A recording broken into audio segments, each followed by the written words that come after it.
कार्तिक मास की कृष्ण पक्ष की त्रयोदशी तिथि को मनाया जाता है। दीपावली से 2 दिन पहले धनतेरस मनाई जाती है और धनतेरस से ही दीपावली का पंच पर्व का प्रारंभ हो जाता है। 5 दिनों का जो त्योहार होता है धनतेरस से लेकर और भाई दूज तक मनाया जाता है। मतलब दीपावली का जो प्रारंभ होता है वो होता है धनतेरस से, और धनतेरस के दिन खरीदारी का बहुत अधिक महत्व होता है। अब देखिए, वैसे तो धनतेरस पर कोई भी चीज़ खरीदी जा सकती है। कहा जाता है कि आज के दिन हम जो भी खरीद कर अपने घर लेकर आते हैं, माँ लक्ष्मी उसमें स्थिर रूप से वास करती हैं। मतलब जो भी चीज़ें हम खरीदते हैं माँ लक्ष्मी का ही स्वरूप मानी जाती हैं। लेकिन कुछ ऐसी भी चीज़ें होती हैं जिन्हें माँ लक्ष्मी का ही स्वरूप माना जाता है। मतलब माँ लक्ष्मी और उन चीज़ों में कोई अंतर ही नहीं माना जाता, ऐसा हमारे शास्त्रों का कथन है। और शास्त्रों के अनुसार धनतेरस पर इन चीज़ों को खरीदने से धन में, समृद्धि में, सुख संपदा में 13 गुना वृद्धि होती है। ऐसी मान्यता है कि आज के दिन 13 चीज़ें जो विशेष रूप से माँ लक्ष्मी का स्वरूप मानी जाती हैं जरूर खरीदनी चाहिए। धनतेरस के दिन 13 चीज़ों का बहुत महत्व होता है। ऐसा कहा जाता है कि जो हम आज के दिन पूजा पाठ करते हैं, मंत्र जप करते हैं या फिर कोई खरीदारी करते हैं तो उन चीज़ों का 13 गुना लाभ हमें प्राप्त होता है। मतलब अगर आप एक माला मंत्र जप कर रहे हैं, एक माला किसी भी मंत्र का, तो ऐसा कहा जाता है कि आपको 13 माला मंत्र जप करने का फल प्राप्त होता है। इसी प्रकार से जब आप कोई वस्तु खरीद कर लाते हैं तो उसका भी 13 गुना लाभ आपको प्राप्त होता है। और इसलिए आज के दिन आभूषण खरीदना, वस्त्र इत्यादि खरीदना या महंगी धातुएं खरीदना बहुत श्रेष्ठ माना जाता है। इसके अलावा बहुत से लोग हैं जो आज के दिन प्रॉपर्टी खरीदते हैं, वाहन खरीदते हैं। मतलब ऐसी चीज़ें जिनसे घर में सुख समृद्धि आए खरीदी जाती हैं। तो देखिए, महंगी चीज़ें तो आप कितनी भी खरीदें आपकी सामर्थ्य पर निर्भर करता है, लेकिन कुछ ऐसी चीज़ें जो हमारे शास्त्रों में वर्णित हैं कम पैसों में खरीदी जा सकती हैं और ये चीज़ें सबके लिए सुख समृद्धि का प्रतीक भी मानी जाती हैं, आवश्यक भी मानी जाती हैं। मतलब देखिए, अगर आप बहुत पैसे वाले हैं, बहुत धनवान हैं, तब भी आपको ये चीज़ें ज़रूर खरीदनी चाहिए। और जिनके पास पैसे कम हैं वो भी इन चीज़ों को आसानी से खरीद सकते हैं। तो हमारे शास्त्रों में जो वर्णित चीज़ें हैं उनके बारे में आज की वीडियो में मैं शेयर करने वाली हूँ। और इसके साथ ही धनतेरस की तिथि कब प्रारंभ हो रही है, कब समाप्त हो रही है, पूजा का शुभ मुहूर्त कब होगा, खरीदारी का शुभ मुहूर्त क्या होगा, सारी जानकारी आपको आज की वीडियो में मैं शेयर करने वाली हूँ। तो वीडियो बहुत महत्वपूर्ण है, पूरा ज़रूर देख लीजिए। अच्छी लगे वीडियो तो लाइक भी ज़रूर कीजिए, क्योंकि आपके लाइक्स, आपके कमेंट्स मेरे लिए बहुत महत्वपूर्ण होते हैं। यही एकमात्र जरिया है जिनसे मुझे पता चलता है कि आपको ये वीडियो अच्छी लगती है और आपके लिए ये वीडियो उपयोगी है। तो अगर वीडियो अच्छी लगे तो लाइक तो ज़रूर ही किया कीजिए। तो आज की वीडियो में मैं आपसे बात करने वाली हूँ 13 ऐसी वस्तुओं के बारे में जो आज आपको ज़रूर खरीदना चाहिए। मतलब ज़रूरी नहीं है कि आप ये सभी वस्तुएं खरीदें, लेकिन जितना आपसे हो सके, मतलब जो चीज़ आपके पास नहीं है और आपकी इच्छा है कि आप उसे खरीदें, तो आप आज के दिन खरीद सकते हैं। और कुछ ऐसी वस्तुएं भी हैं जो अगर आपके पास पहले से भी हो तब भी आज आपको ज़रूर खरीदनी चाहिए। तो सबसे पहली वस्तु जो आज आपको खरीदनी चाहिए वो है माँ लक्ष्मी की मूर्ति, भगवान गणेश की मूर्ति। अब देखिए, अगर आप मिट्टी की मूर्ति हर वर्ष खरीदते हैं और उसी मूर्ति की अगर आप पूजा करते हैं, पहले वाली मूर्ति का आप विसर्जन करते हैं, इस प्रकार का अगर आपके घर में नियम है, इस प्रकार की परंपरा है, तो बिल्कुल आप खरीद सकते हैं मिट्टी की मूर्ति और उसके बाद जो पिछले वर्ष की मूर्ति है उसका आप विसर्जन कर सकते हैं। लेकिन अगर आपके पास धातु की मूर्ति है तो आप उसी मूर्ति की पूजा कीजिए। बार बार आपको लक्ष्मी गणेश की नई मूर्ति खरीदने की आवश्यकता नहीं है। लेकिन अगर आपके यहाँ नियम है, इस प्रकार की परंपरा है कि धातु की मूर्ति रहते हुए भी मिट्टी की मूर्ति हर वर्ष खरीदी जाती है, तो बिल्कुल आप खरीद सकते हैं। क्योंकि आप जो भी पूजा पाठ करते हैं उसमें आपके परिवार के नियम और आपके परिवार की परंपरा बहुत महत्वपूर्ण होती है, उसी का आपको पालन करना चाहिए। और अगली चीज़ आपको खरीदनी चाहिए आज के दिन श्री यंत्र। देखिए, अगर आपके पास श्री यंत्र नहीं है तो आपके पास होना चाहिए, क्योंकि ऐसा माना जाता है शास्त्रों के अनुसार कि श्री यंत्र माँ लक्ष्मी का साक्षात स्वरूप है। और अगर आप श्री यंत्र की आराधना करते हैं तो माँ लक्ष्मी आपके घर को छोड़कर कहीं, माँ लक्ष्मी का साक्षात स्वरूप है। और अगर आप श्री यंत्र की आराधना करते हैं तो माँ लक्ष्मी आपके घर को छोड़कर कहीं जा ही नहीं सकती। और श्री यंत्र आप स्फटिक का ले सकते हैं, तांबे का ले सकते हैं, पारे का ले सकते हैं, चांदी का बनवा सकते हैं, सोने का बनवा सकते हैं। ये पूरी तरह से आपकी क्षमता पर निर्भर करता है। लेकिन ध्यान रखिए, जो त्रिकोण बने होते हैं श्री यंत्र में ये पूरी तरह से आपकी क्षमता पर निर्भर करता है। लेकिन ध्यान रखिए, जो त्रिकोण बने होते हैं श्री यंत्र में वो बिल्कुल साफ बने होने चाहिए। किसी भी प्रकार से कोई भी गलत त्रिकोण नहीं होना चाहिए। तो श्री यंत्र की आराधना में श्री यंत्र की शुद्धता बहुत आवश्यक है कि श्री यंत्र बिल्कुल सही आकार से बना होना चाहिए। और आप चाहे तो किसी विद्वान ब्राह्मण से अभिमंत्रित करवा कर भी श्री यंत्र अपने घर में स्थापित करवा सकते हैं। श्री यंत्र की स्थापना आप दीपावली के दिन कर सकते हैं, धनतेरस के दिन कर सकते हैं, ये दोनों ही दिन बहुत शुभ हैं। और तीसरी वस्तु जो आज आपको खरीदनी चाहिए, कनक धारा यंत्र। धनतेरस के दिन कनक धारा यंत्र खरीदकर उसकी घर में स्थापना करके और उसके सामने अगर आप कनक धारा स्तोत्र का पाठ करते हैं तो इससे बहुत शीघ्र मां लक्ष्मी की कृपा प्राप्त होती है। शास्त्रों के अनुसार कनक धारा स्तोत्र को घर में स्थापित करके और प्रतिदिन अगर उसका दर्शन मात्र किया जाए तो इतने मात्र से ही आपके घर में मां लक्ष्मी की अपार कृपा आपको प्राप्त होती है। तो अगर आपके पास कनक धारा यंत्र नहीं है तो इस दिवाली, इस धनतेरस आपको जरूर खरीदना चाहिए। और वो चौथी वस्तु जो आज आपको जरूर खरीदनी चाहिए वो है कौड़ियाँ। देखिए, कौड़ियों के बारे में ऐसा कहा जाता है शास्त्रों के अनुसार कि जब समुद्र मंथन हुआ था तो समुद्र मंथन में जो 14 रत्न निकले थे उसमें कौड़ियाँ भी थी। इसलिए कौड़ियाँ माँ लक्ष्मी को बहुत प्रिय हैं। और जहाँ पर कौड़ियाँ रहती हैं, मतलब अगर आप अपने घर में धन रखने के स्थान पर या पूजा के स्थान पर कौड़ियाँ स्थापित कर दें तो आपके घर से माँ लक्ष्मी कभी कहीं नहीं जा सकती हैं। तो आपको ध्यान रखना है, कौड़ियाँ आपको हर वर्ष खरीदना है, लेकिन विसर्जन नहीं करना है आपको। जो पिछले वर्ष की भी कौड़ियाँ हैं उसे भी आप संभाल कर रखिए। इस वर्ष कुछ कौड़ियाँ और खरीद लीजिए। अगर आपके पास बिल्कुल भी कौड़ियाँ नहीं हैं तो ऐसे में आपको इस बार, मतलब इस धनतेरस पर अगर आप पहली बार कौड़ी खरीद रहे हैं तो आपको कम से कम 13 कौड़ियाँ खरीदनी चाहिए। और पीली कौड़ियाँ खरीदना ज़्यादा शुभ होगा, लेकिन अगर आपको पीली कौड़ियाँ नहीं मिलती हैं तो आप सफ़ेद कौड़ियाँ ले लीजिए और केसर में या हल्दी में आप उनको रंग सकते हैं और उसके बाद आप उनकी पूजा करके अपने धन रखने के स्थान पर रख सकते हैं। या फिर आप अपने मंदिर में भी रख सकते हैं, मतलब अगर आप धन रखने के स्थान पर रखते हैं तो भी अच्छा रहेगा। लेकिन अगर आप अपने घर में मंदिर में ही रखते हैं, प्रतिदिन पूजा करते हैं, तो आप सफ़ेद कौड़ियाँ ले लीजिए और केसर में या हल्दी में आप उनको रंग सकते हैं और उसके बाद आप उनकी पूजा करके अपने धन रखने के स्थान पर रख सकते हैं। या फिर आप अपने मंदिर में भी रख सकते हैं, मतलब अगर आप धन रखने के स्थान पर रखते हैं तो भी अच्छा रहेगा। लेकिन अगर आप अपने घर में मंदिर में ही रखते हैं, प्रतिदिन पूजा करते हैं, पंचोपचार पूजा ही आप प्रतिदिन जिस प्रकार से अपने बाकी देवी देवताओं की कर रहे हैं, धूप दीप नैवेद्य अक्षत, इस प्रकार से अगर आप प्रतिदिन कौड़ियों की पूजा करते हैं तो आपके घर में हमेशा गरुड़ वाहिनी लक्ष्मी का वास बना रहता है। और पांचवी चीज जो आज आपको जरूर खरीदनी चाहिए वह है साबुत हल्दी। देखिए, हल्दी तो बहुत आवश्यक है, मतलब जब कोई भी पूजा होती है हल्दी आपको लेनी ही चाहिए। हल्दी खरीदना बहुत ज़रूरी होता है और बहुत शुभ होता है। पूजा की सभी चीज़ों में सबसे शुभ हल्दी को माना जाता है।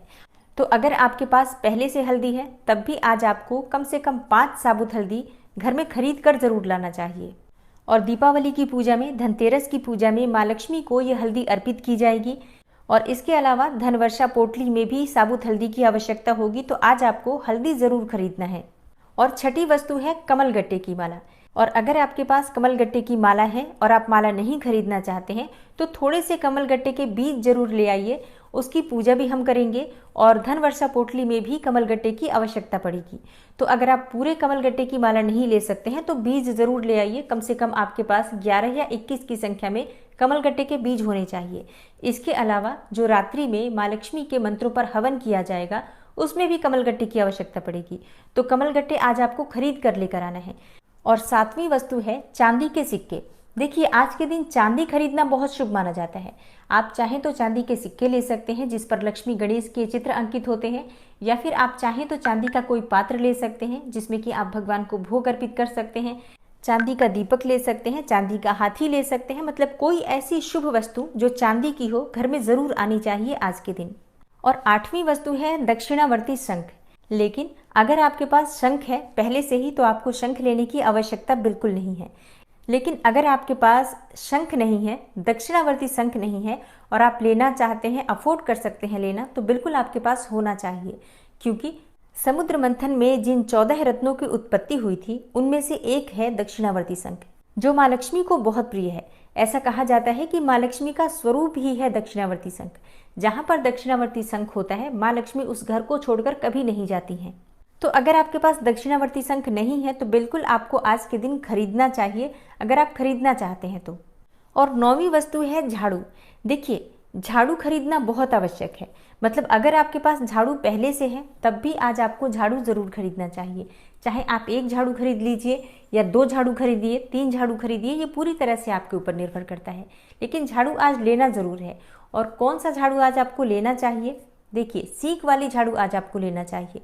और इसके अलावा आप चाहें तो फूल झाड़ू भी ले सकते हैं, लेकिन सीक वाली झाड़ू साथ में ज़रूर होनी चाहिए। ऐसा माना जाता है कि सीक वाली झाड़ू खरीदने से और उससे झाड़ू लगाने से घर की सभी नकारात्मक ऊर्जा दूर हो जाती है। तो जब आप झाड़ू खरीद कर लेकर आते हैं तो उसे वहीं रखिए जहाँ पर आप सभी पूजा की वस्तुएं रख रहे हैं।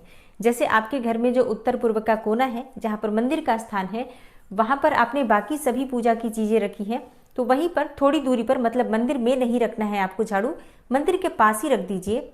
और झाड़ू लाकर आपको झाड़ू की पूजा भी जरूर करनी है। धूप दीप दिखा दीजिए, लाल टीका लगा दीजिए, थोड़ा सा हल्दी कुमकुम अर्पित कर दीजिए और एक लाल रंग का धागा बांध दीजिए। कलावा जिसे कहते हैं वो कलावा बांध सकते हैं। झाड़ू एक ऐसी चीज है जो घर से सभी नकारात्मक ऊर्जा को दूर करती है और माँ लक्ष्मी उसी घर में प्रवेश करती हैं जिस घर में सकारात्मक ऊर्जा का वास होता है। इसलिए झाड़ू को लक्ष्मी जी से जोड़कर देखा जाता है। तो धनतेरस के दिन आपको अपने घर के लिए भी झाड़ू खरीदना है।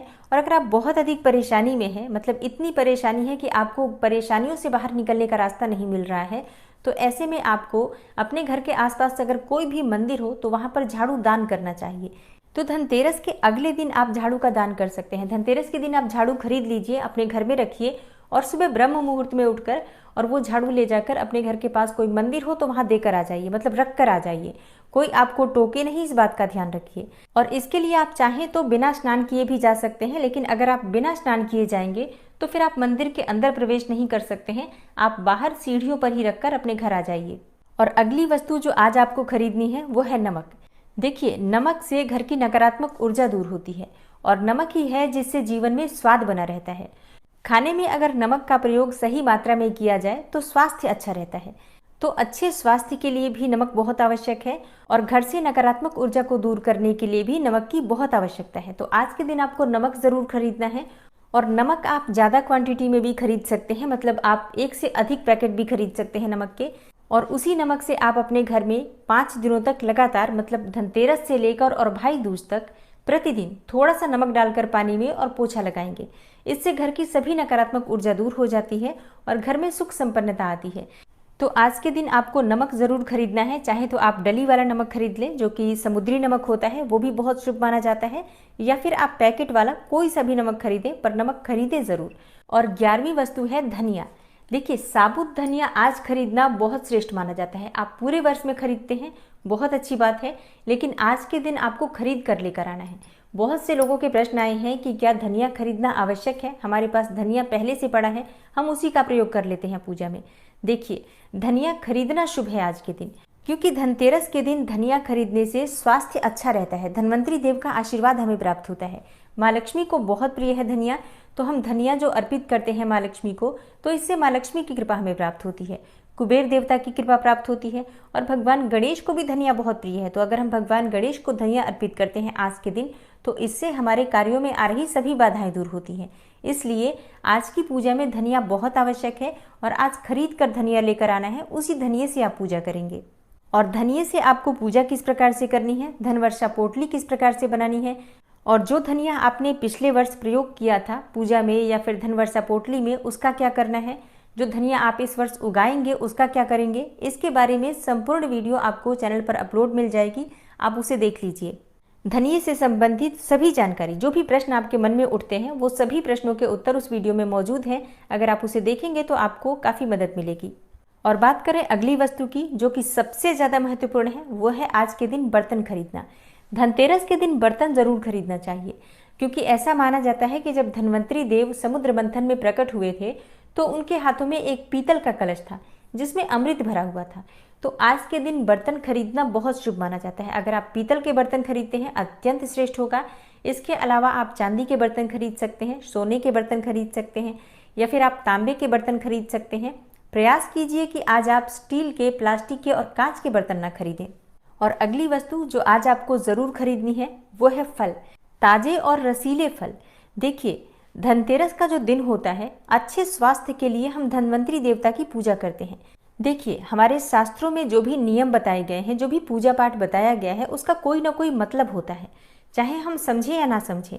दीपावली जो कि माँ लक्ष्मी को बहुत प्रिय है, अमावस्या की तिथि पर हम माँ लक्ष्मी की आराधना करते हैं, लेकिन उससे पहले हम धन्वंतरी देवता की पूजा करते हैं। क्यों करते हैं? ताकि हमारा स्वास्थ्य अच्छा हो। अगर हमारा स्वास्थ्य अच्छा होगा तभी हम धन का आनंद प्राप्त कर सकते हैं।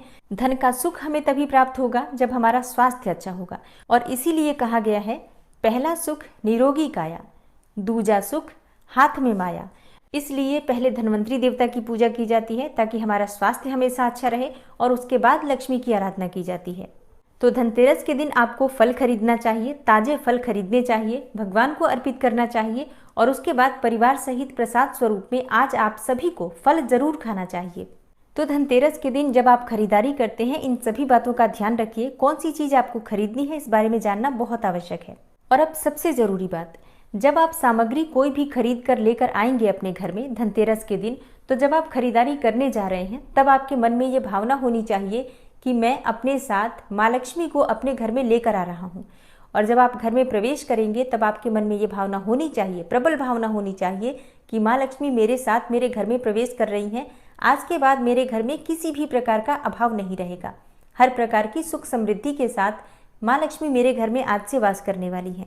और जब आप इस प्रकार से सकारात्मक सोच के साथ खरीदारी करेंगे तो चाहे आप छोटी सी वस्तु ही क्यों न लेकर आए, माँ लक्ष्मी को आपके घर में आपके साथ प्रवेश करना ही पड़ेगा। तो सामान चाहे आप कोई सा भी खरीदें, छोटा खरीदें, सस्ता खरीदें या महंगा खरीदें, लेकिन विश्वास आपके मन में पूरा होना चाहिए। और अब जानते हैं कि त्रयोदशी तिथि कब प्रारंभ हो रही है, कब समाप्त हो रही है, और धनतेरस कब मनाई जाएगी। तो देखिए, पंचांग के अनुसार कार्तिक मास के कृष्ण पक्ष की त्रयोदशी तिथि प्रारंभ हो रही है 10 नवंबर 2023 को दोपहर में 12:35 पर, और समाप्त होगी अगले दिन यानी कि 11 नवंबर को दोपहर में 1:57 पर। तो धनतेरस में जो हम पूजा आराधना करते हैं प्रदोष काल में करते हैं। माँ लक्ष्मी की पूजा, भगवान कुबेर की पूजा, ये सारी पूजा प्रदोष काल में की जाती है। और प्रदोष काल की पूजा का शुभ मुहूर्त हमें 10 नवंबर को प्राप्त होगा, इसलिए 10 नवंबर 2023 को शुक्रवार के दिन धनतेरस इस बार मनाई जाएगी। अब बात करें कि माँ लक्ष्मी की पूजा का शुभ मुहूर्त कब होगा, तो देखिए, ऐसा कहा जाता है कि अगर स्थिर लग्न के दौरान धनतेरस की पूजा की जाए तो लक्ष्मी जी घर में ही ठहर जाती हैं, मतलब स्थिर रूप से वास करती हैं। इसलिए धनतेरस की पूजा के लिए सबसे जो शुभ समय है वो आपको प्राप्त होगा वृषभ लग्न में। और 10 नवंबर को वृषभ काल का समय रहेगा शाम को 5:47 से शाम को 7:43 तक। अब अगर आप प्रदोष का व्रत धारण करते हैं या फिर अगर आप प्रदोष काल में पूजा करना चाहते हैं धनतेरस की, तो प्रदोष काल की पूजा का शुभ मुहूर्त है शाम को 5:30 से रात्रि 8:08 तक। और अब बात करें कि धनतेरस पर खरीदारी का शुभ मुहूर्त क्या होगा, तो देखिए, जैसा कि इस बार त्रयोदशी तिथि 2 दिन व्याप्त रहेगी, मतलब दोपहर में 10 नवंबर को प्रारंभ हो रही है और 11 नवंबर को दोपहर में ही समाप्त होगी। तो दोनों ही दिन खरीदारी की जा सकती है। 10 नवंबर को दोपहर 12:35 के बाद आप खरीदारी कर सकते हैं, और 11 नवंबर को दोपहर 1:57 तक खरीदारी की जा सकती है। तो मतलब खरीदारी का शुभ मुहूर्त आपको 2 दिन प्राप्त हो रहा है। 10 नवंबर 11 नवंबर को दोपहर 1:57 तक खरीदारी की जा सकती है। तो मतलब खरीदारी का शुभ मुहूर्त आपको 2 दिन प्राप्त हो रहा है। 10 नवंबर को दोपहर 12:35 से प्रारंभ होकर 11 नवंबर को दोपहर 1:57 तक खरीदारी करने का शुभ मुहूर्त है। तो खरीदारी के इस शुभ मुहूर्त में आप कोई भी वस्तु खरीद सकते हैं, जैसे कि सोना, चांदी, वाहन खरीद सकते हैं, बर्तन या प्रॉपर्टी खरीद सकते हैं, बही खाता खरीद सकते हैं, आभूषण खरीदना चाहते हैं तो वो भी खरीद सकते हैं, धनिया खरीद सकते हैं, झाड़ू खरीद सकते हैं, नमक खरीद सकते हैं। मतलब जो भी चीज़ें हम खरीदते हैं वो इसी शुभ मुहूर्त में खरीदना चाहिए। तो दोस्तों, ये है आज की वीडियो। उम्मीद करती हूँ आपके लिए उपयोगी होगी, और आने वाली वीडियो में आप जानेंगे कि धनतेरस की पूजा किस प्रकार से करनी चाहिए।